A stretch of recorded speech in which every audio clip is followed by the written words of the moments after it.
In this video, I'm going to be using my Kobalt tools and this puller to continue the process of removing the rear axle assembly on my 2005 Jeep Liberty. I am Jim with the Works IRL channel, where we're making money by saving money, doing things ourselves. One of those things is I'm trying to save my Jeep Liberty to get a few more years of use out of it. I may actually end up making some more videos if I can transform it into a bit of an off-roader, maybe a bit more of an overlander if anything, and we'll see how that goes. But first step is I got to get this axle replaced. This is the third in a series of videos where I'm attempting to replace the rear axle assembly. It's a Chrysler 8 1/4, pretty beefy rear axle assembly on my 2005 Jeep Liberty Renegade. It got damaged in a couple accidents, and so I've been using my tools to just start taking apart the rear axle assembly. In this particular video, I'm going to disconnect the rear drive shaft, and I'm going to also have to remove a seized brake rotor. Now, I didn't include the part where I'm actually removing the brake calipers. It's not real difficult. There's a couple bolts that you just have to use to remove the calipers off. Now, I did hang them from some wire. I don't want to hang those from the hoses. And then I'm going to continue to try to remove the hard brake lines. Some of those clips are really rusted, and if you're having the same kind of trouble, you might find this interesting to watch me struggle my way through it.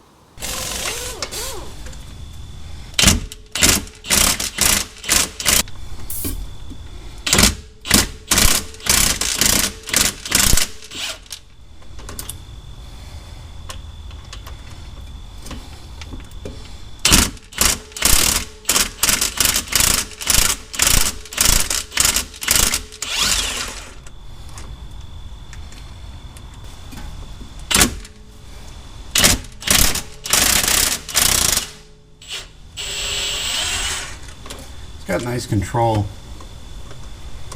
Once you break it free, don't want this to drop on my head, so we get a jack stand under here.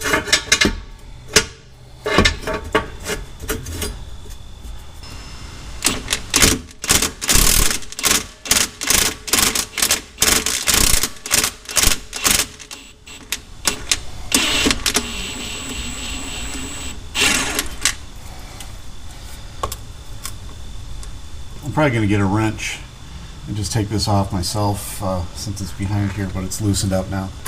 Putting another jack under the front of this differential just to give a little bit of tension on it, ever so slightly. Just always want to be careful when I've got a lot of tensions on these things, angles and the weight of all this componentry, what could shift when on the very tip of a bolt as you're taking off at the last minute here. So I always like to be careful with this stuff.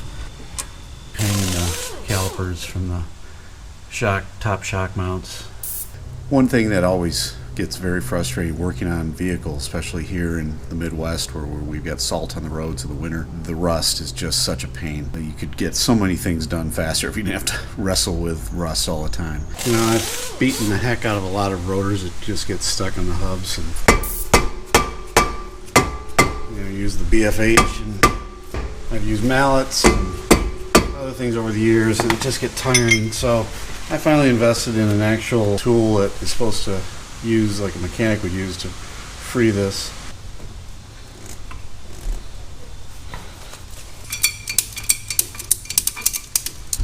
It's probably hard to see.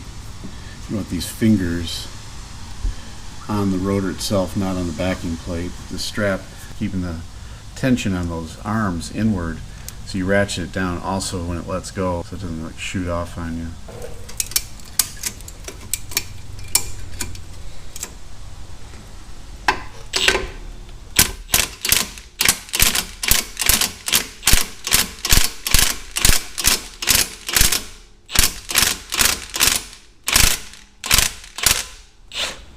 There it goes. Alright, this thing really does a good job for sure. I mean, this is just doing really well. I like the control that you can just pulsate that a little bit. Really nice. So as you can see, it did its job here.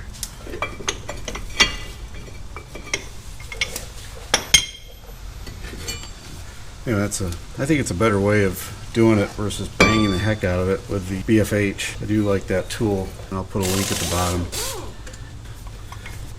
Has really paid itself off for me many times. But you do want to make sure you use the strap to make sure those arms stay put together.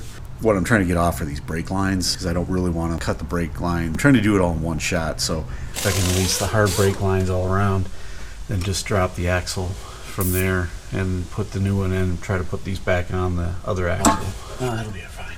Trying to get this axle off this Liberty, that's taking the majority of the time, is just trying to get fasteners, clips, that kind of thing to come off without breaking them, especially on a vehicle like this is like maybe 15 years old. These clips are really rusting on there. Just going to show what I've been trying to do. Some guys would use flames, use some heat, torch on it. I prefer not to on brake lines just because they're so old as it is, and I really don't want to replace all the hoses right now. I'm using rust-penetrant, rust release spray. I got to be patient. I want to get it off now, but you just got to keep hammering on them. Try not to be too hard so it breaks. This is a little clip. You got to try to pull up this way. You need to get this clip out to release this hose to move up a little bit so you can get it to the narrow part of the hose to come out that slot, and then that's one whole piece. I've got like a blunt punch for popping out bolts, and I've got another one that's almost more of a chisel. I just use that just to kind of hit it gently in there to hopefully spread that out so I can get that penetrant down in there more. And I'll do it from this side where the clips are, over and over and over. Eventually it'll start to get that penetrant down in there, and I'll use this just to gently, sometimes even hammering it back on, just to get a little movement. But you just got to be patient and not get over muscled on it, and it's so hard if you're just trying to get it done, especially when you're working outside, not in a garage.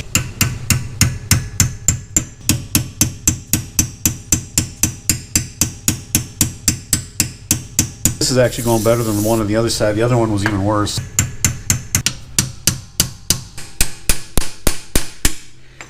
Again, you're just trying to even vibrate stuff free. Like I say, sometimes I'll even move it back again.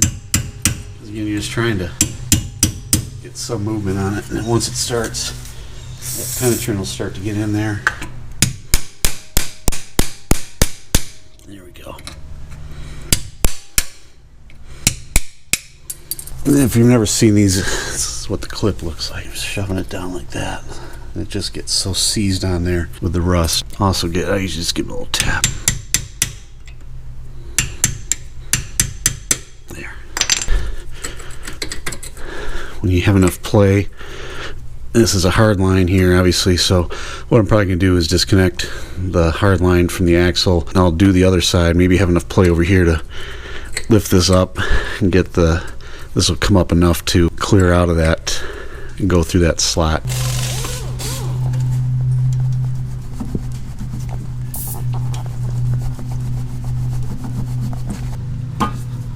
Get enough grip on it. Wow, no problem. Nice.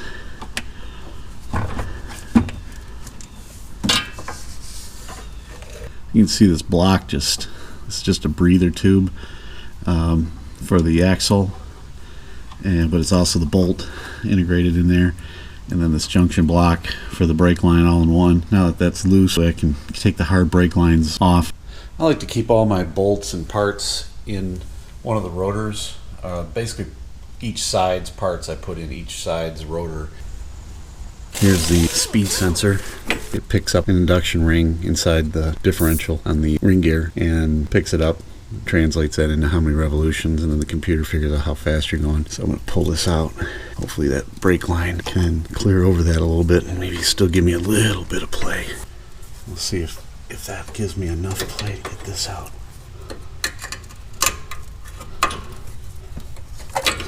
There we go.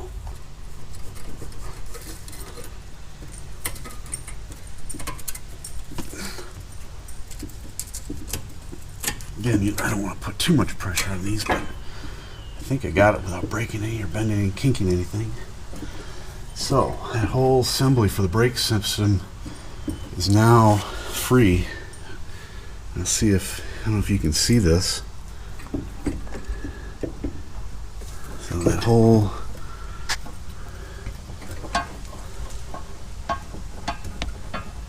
hard brake line assembly, it's free floating, separated from the axle now.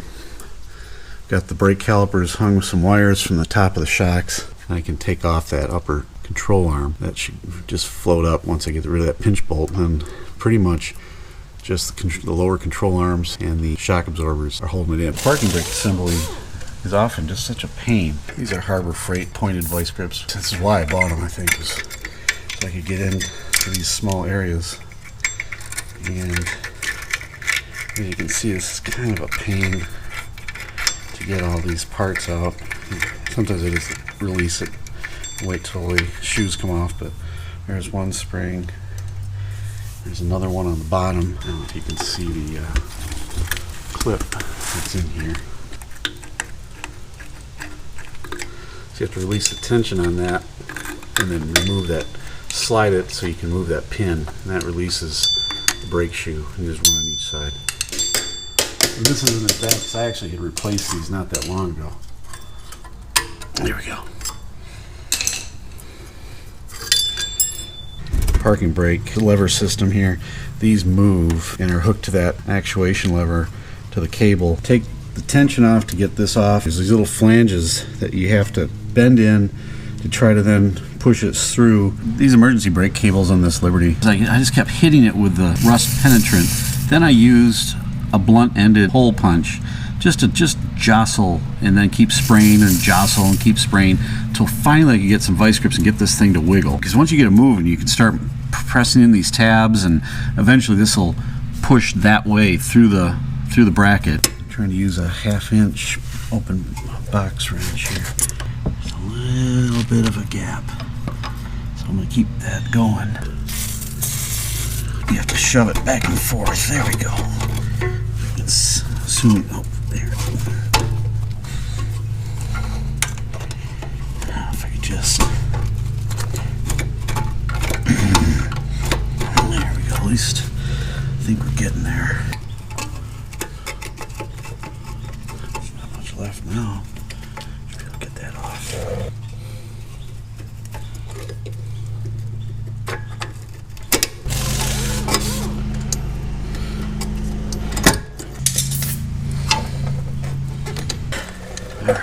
Hey, it's really great having you here. I hope you give me a thumbs up. I hope you'll subscribe and stick around. I love reading your comments of what you're working on, how you're using your tools, what kind of tools you've got, and what kind of projects you got going. It's really nice having you here. I'll check you out at these other videos, and we'll see what else works in real life.